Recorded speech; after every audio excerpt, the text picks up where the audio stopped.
Welcome. The purpose of this module is to introduce you and your team to design thinking as you begin to consider how to create a powerful, personalized learning environment for students at your school. At the onset, we want to acknowledge the Stanford D School and IDEO for the tremendous resources and expertise they continually make available around design thinking. You can find links to additional resources from both of them at the end of this module.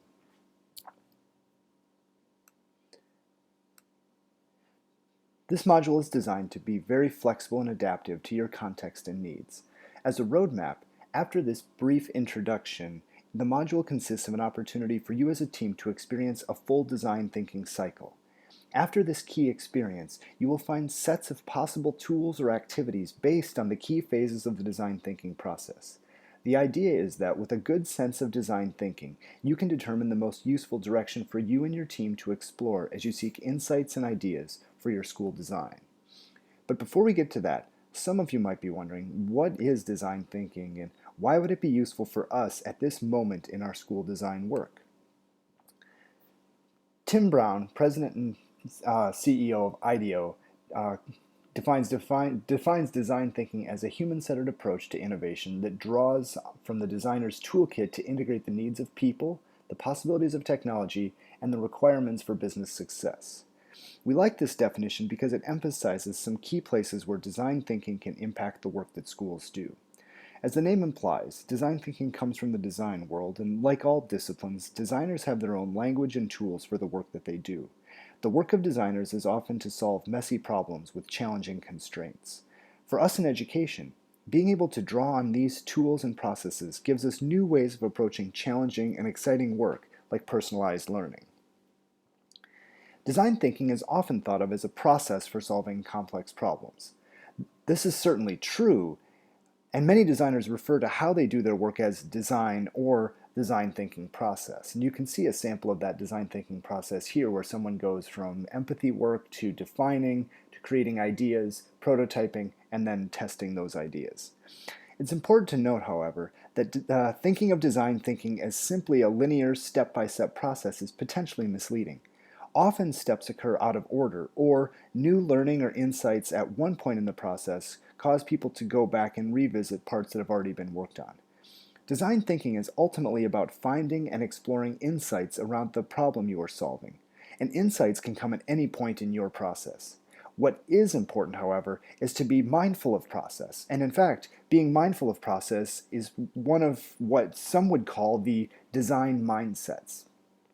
The mindsets for design are like norms for approaching problems like a designer. Remembering and adopting these mindsets can greatly improve you and your team's ability to gain the most value from using a design process. So let's take a moment and consider some of these mindsets in more detail.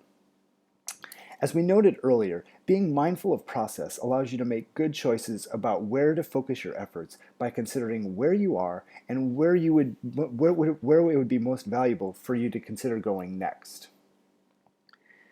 Showing and not telling is all about making your thinking visible to others.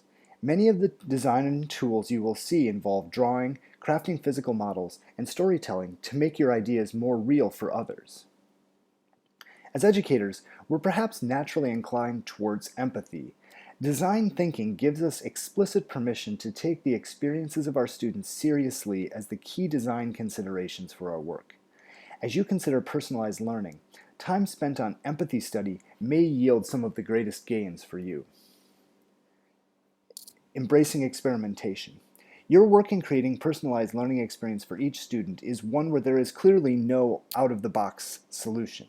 As such, your early attempts are going to hold much promise, but they'll almost certainly be incomplete. Getting in and trying out ideas as soon as possible and having them fail early will allow you and your students to succeed sooner. With a bias towards action, keeps you from the kind of endless cycle of meetings. In your planning work, you're likely already doing a lot of meeting, thinking, and discussing. Design thinking nudges all of us out of this mode and into getting back out into the world to learn through doing and interacting. Crafting clarity. As leaders for your school and district, being able to communicate your work, thinking, and planning in ways that others can access and find compelling and clear will be key to igniting a powerful change process across your community. and engaging in radical collaboration.